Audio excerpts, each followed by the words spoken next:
Hello everyone, Jinx here, one of the Monster Hunter math guys. So, the new Iceborne Beta is out, and Velkhana is included as the final Master Rank quest. Velkhana is the flagship of Iceborne, the new Ice Elder Dragon, and she is a very, very fun fight. So Toon and I have already managed to get several clears on her both in solos and multiplayer. And we know a lot of you are struggling to get your clears out in that tight 15-minute window the quest gives you. So while I am gonna spend the first part of this video just discussing how we felt about her and our first impressions, but we do also have a lot of tips and strategies for how to beat her so you can get that nice juicy clear. Quick reminder though, we do have a Twitter as well as Tuna does have a Twitch, which is where most of these clips came from. Tuna and I are equal business partners and split everything, so following us over on Twitter and following him on Twitch is one of the best ways you can support us for free. Also, I do want to mention that normally for these kinds of monster videos, we do use relevant background footage related to what we're talking about. But that does take a lot of time scrubbing through hours of footage, and we want to get this information out as soon as possible, so that's not going to happen this time. Sorry in advance. If we do a more complete Velkhana guide in the future, we'll try to have relevant footage.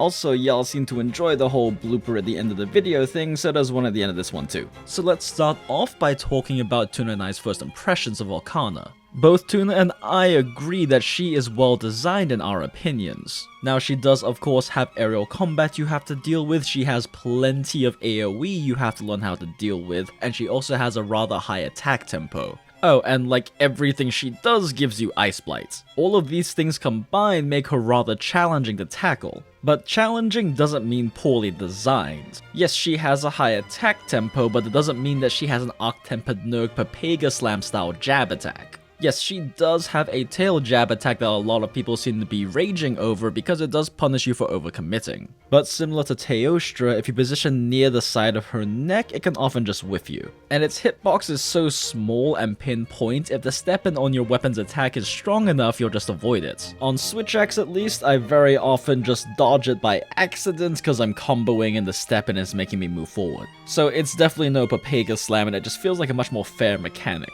And on the note of her AoE, the AoE is very, very big on a lot of her attacks, but all of her attacks feel well designed and fair. See, well designed attacks are one of two things. Either you have a move that has a huge AoE hitbox, but a very brief hitbox that doesn't linger so you can iframe it. Or you have an attack with a small hitbox that has a lingering hitbox, but you can get out of the way of it. All of Velkhana's attacks fall into one of these two categories. She has some AoE attacks that have such a huge radius you have to roll 2 or 3 times to get out of the way. But all of these attacks have very instant, very small hitbox times, so you simply have to learn how to use your invincibility frames to dodge them. That's how you design good AoE attacks. To bring up a foil to contrast this with, let's look at Lunastra's Flame Puddles. The issue with Lunastra's Flame Puddles and why they generate so much rage is because the puddle poots are triggered by an attack by Lunastra's. And as a result, the poots have a hitbox that is staggered compared to the hitbox of the attack that triggered them. This means it's entirely possible you can perfectly iframe Lunastra's attack, but then the puddle poot hits you after your iframes run out. The effective hitbox window that you can get hit in is just really big.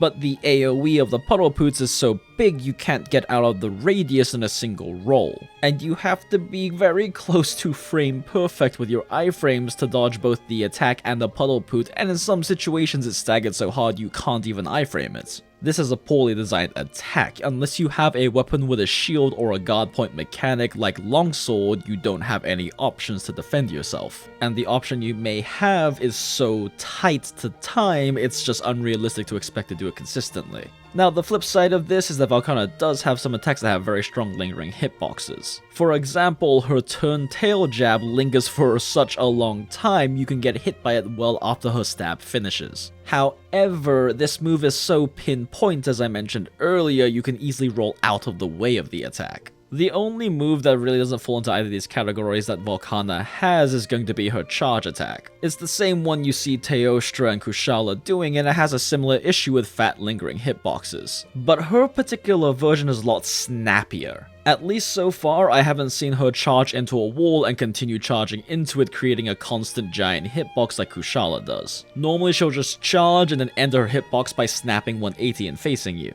and it's fairly easy to roll out of the way of this attack unless you are standing dead center with Velkhana when she uses it, which is bad positioning. I will say I'm not a huge fan of how much her model moves with a lot of her attacks because it makes landing hits on her head consistently fairly challenging. But I have only fought her like 15 times, and outside of the beta at Gamescom, the community's only had less than 24 hours to really learn her fight. And this is something I feel like will clear up as we get more practice with her. But yeah, overall, in our opinion, well-designed fight, very fun fight, very excited to actually fight her in Master Rank with proper sets. Alright, that's our first impressions. Now let's talk about how to beat her in that tight 15-minute window. So, being completely honest, Velkhana is not that difficult to beat, except for the fact that you're going to time out most likely. The sets we use in the beta are absolutely trash. We cannot fit any skills on there whatsoever. On top of that, as I mentioned, Velkhana is difficult but fair, meaning you do have to spend some time learning her and getting used to her to be able to keep good damage uptime going. And not being used to her also means getting hit a bunch, and getting hit a bunch means burning a bunch of health items because we don't have health augments on our weapons, etc, etc. It's very difficult. At least to kill her in the 15-minute window. Were this a normal 15-minute quest, I'm sure pretty much anyone would be able to get a kill on Velkhana after a few tries. In my opinion, the reason this has a 15-minute window is to force you to have to use the new Iceborne mechanics. They want you to clutch claw and soften her parts. They want you to clutch claw her and knock her into walls with slinger ammo. They want you to use the paralysis and poison knives they give you. Much like how the arena is designed, they want you to use all the tools at your disposal, otherwise you won't get that A rank, or in this case, you won't clear the quest. Alright, so first off, let's just cover general Velkhana strategies and tips. And then after that, let's talk about the area through area strategy that Tuna and I use to get easier clears. Alright, so general tips is, first off, anytime Velkhana is not enraged, pick up some slinger ammo and knock her into a wall. Keep in mind you have to use picked up slinger ammo for this, so you're going to have to grab stones or pick up dragon pods that she drops or things like that. But not only does slinging her into a wall deal some chunky damage, you also get a free down off of it. Now, you can't do this when she is enraged, but anytime she's not enraged, just throw her into a wall. And on the topic of downs, the second area you will end up fighting Velkhana in has 2 rock drops, so drop them on her head for chunky damage and more downs. And if you want even more downs, then you can mount Velkhana fairly easily. The first area you fight her in has a hill to slide down and a ledge to hop off of, so make use of those. And the second area you fight her in is the Crystal Cave, where there are lots of crystal pillars for you to climb up and get mounting attacks off with. Also, Velkhana makes lots of ice platforms you can stand off of, which also function as ledges for mounting attacks.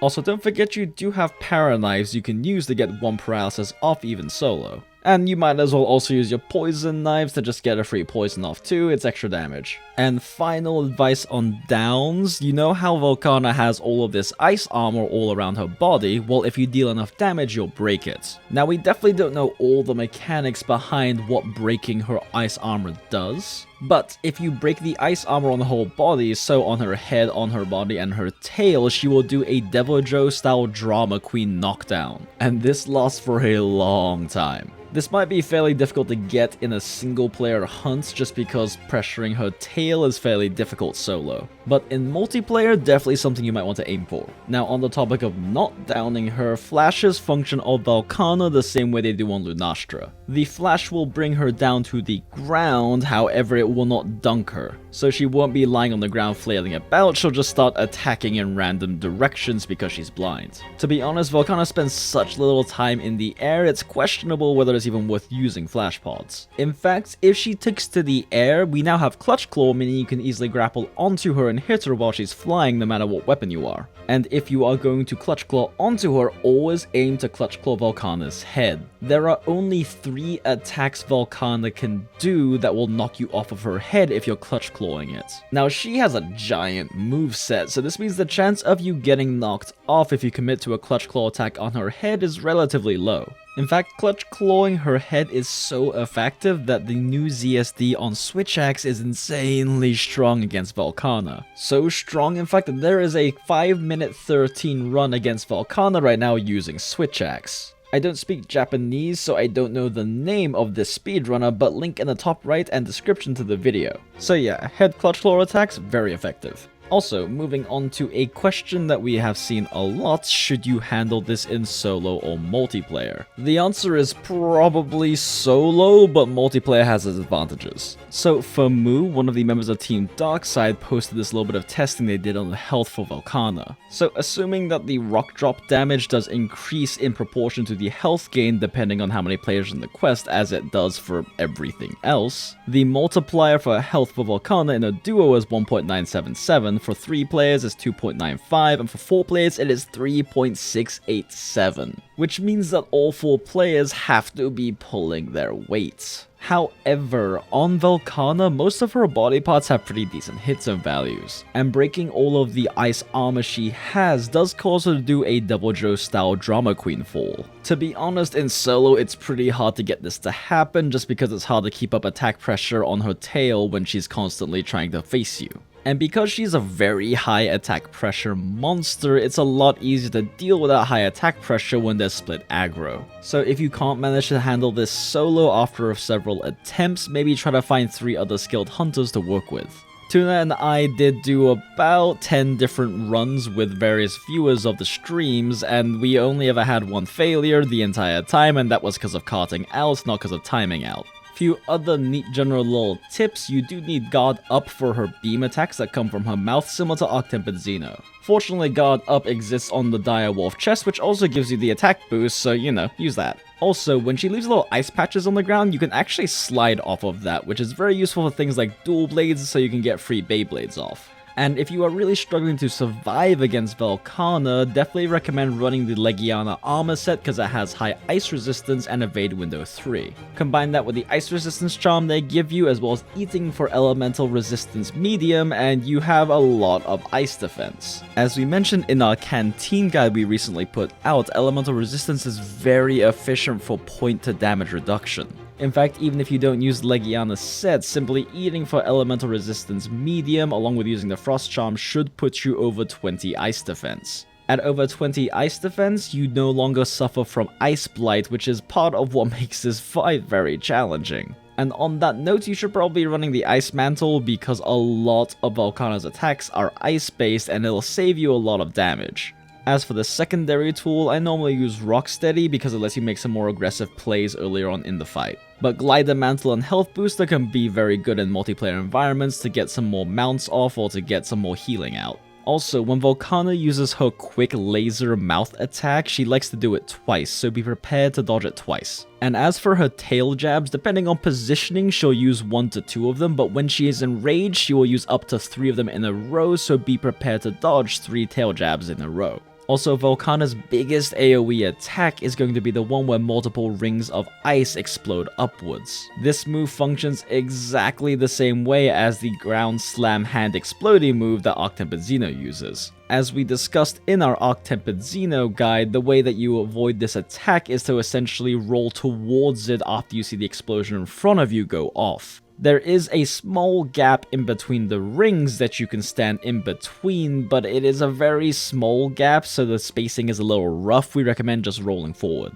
Final tip is that she does KO pretty easily, so if you do have a KO weapon, just keep aiming for the head. Alright, let's talk area by area, the strategy that Tuna and I both use to clear her. So first off, when you load up this quest, if you're doing it solo, load up into a multiplayer private session. Every time you do this quest, the handler is going to waste about 30 of your precious seconds going through some tutorial stuff every time if you're playing in single player. Next up, Velkhana spawns right next to Camp 16, so that's where you're going to want to start. On the way over, make sure you pick up some slinger ammo. When you get to Velkhana, you basically want to just immediately knock her into a wall with said slinger ammo, and then you start beating on her head while she is down. Tuna likes to do a strategy where you don't do too much damage when she's down so she doesn't get enraged when she gets up, and so you can pick up some more slinger ammo, either the stones on the ground, or you can go ahead and clutch claw her if you have a technical weapon and drop some, and then you can just knock her into a wall again. Personally, since I use switch axe, I do too much damage to do this, so I just beat on her. You can either get a mount or work on building up a mount here with the ledges in the sliding area. Either way, beat on her until she leaves and goes to the next area.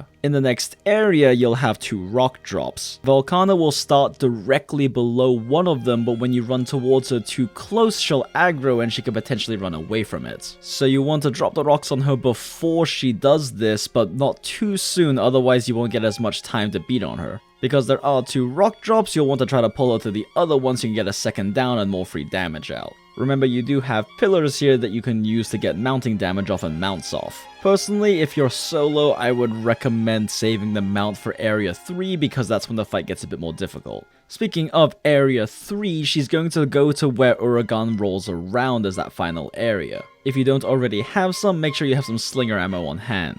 Now you can either go directly over there or you can go to Camp 8 instead to restock. Regardless of whether you start at Camp 8 or you just go straight there, you're going to use the same wedge beetle and jump to this little hang over here. Climb up and you'll be right where Velkhana is. She should not be enraged at this point, so take this opportunity to try to knock her into a wall. At this point, you have to just continue fighting her. If you haven't gotten a mount already, or you're in multiplayer and several people can focus on mounting damage, you can use the sliding in this area to get some free mounts. Eventually, she will go to sleep exactly where Uragan does. When you follow behind her, make sure you stop short at the entrance of the cave. One of the AI changes they made in Iceborne is that if you are too close to a monster when it tries to go to sleep, it won't go to sleep. So wait until Velkhana starts her sleeping animation before entering the cave fully. Place down a bunch of bombs right here. Now, unless you are a greatsword and you're playing solo, you don't want to wake her up normally. But if you do have a greatsword and you are playing solo, then just go ahead and deal that 1500 damage. Otherwise, what you'll want to do is instead make sure you have slinger ammo and then wake her up by clutching her on the head and shooting her into the wall. In 4 players, this is going to deal 1360 damage, which is about as much as a TCS wake up anyway. But also you get to knock her over, which means everyone gets to beat on her for a while. Which is frankly a lot more valuable than any wake up damage you would get. The problem is a strong wake up is going to deal enough damage that she'll instantly enrage upon getting up, which means you can't launch her into a wall to knock her over. Theoretically, if you have a TCS wake up on her and you time your clutch claw to be right after it lands, you can still knock her over, but it's a really tight window. Now, if you can coordinate that, great. If not, just knock her into a wall and beat her on her face. At this point, you're just fighting Velkhana normally. If you have not gotten any of your CC off, so you have para knives left over or you haven't gotten a mount yet, go for it. And then eventually she will die and you will have your Velkhana clear. Using these strategies with Tuna tonight, we did about 10 or so viewer hunts and we only had 1 failure due to carting out. And remember, the multiplier for 4 players is 3.687, so everyone had to pull their weight. But when you're mounting her 1 to 2 times, knocking her into walls 3 to 4 times a hunt, and you're also dropping 2 rocks on her and you're paralyzing her at least once, it gets a lot easier to put that damage out. But yeah, that's about it. With these strategies, you should hopefully have what you need along with some practice to be able to beat Velkhana. But these are day 1 impressions and day 1 strategies. They can definitely get more refined, and if you have any tips of your own we didn't mention, be sure to let us know in the comments. And thank you as always for watching the video. If you're looking for some hunters to hunt with in the Iceborne Beta and get some multiplayer Velkhana clears, be sure to check out our Discord server, the Mathalos Nest. Don't forget we do have a Twitter where we post updates about videos and just various things we find interesting, and Tuna does have a Twitch. He streams there almost every day, but this weekend it's going to be every day. He does a lot of viewer hunts, so be sure to check him out. And thank you as always to Honey over at honeyhunterworld.com for creating and maintaining the tools we use to make all of our sets with.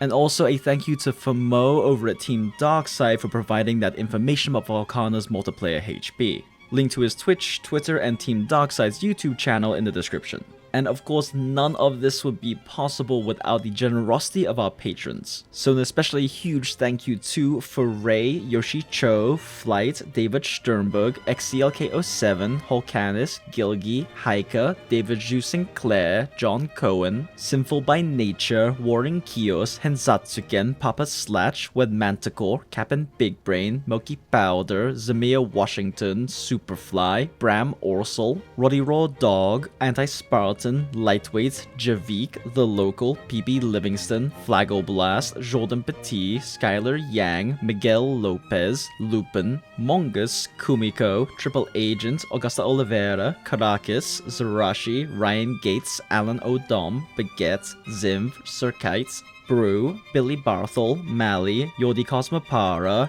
Ramos, Dandy, Captain Walmart, Magister Obscura, Jamie, and every single one of you who supports us on Patreon. It is insane to think that we hit 50,000 subscribers and we've been doing this for almost a year. And to be completely honest, Tuna and I probably would have stopped doing this a long time ago if we didn't have the amazing community that we have. So I know I sound like a broken record, but thank you guys so much, because without your support we wouldn't be doing what we're doing. Alright, that is all I have for you guys on this one. That's day 1 impressions. I am tired. I'm gonna go lie down or something. But be sure to subscribe, hit the notification bell as well, because you have to hit the notification bell or YouTube doesn't tell you when our stuff comes out, and it's beta weekend, so there's lots of streams and videos coming out. Happy hunting, hunters. Bye. So Tuna is Tuna.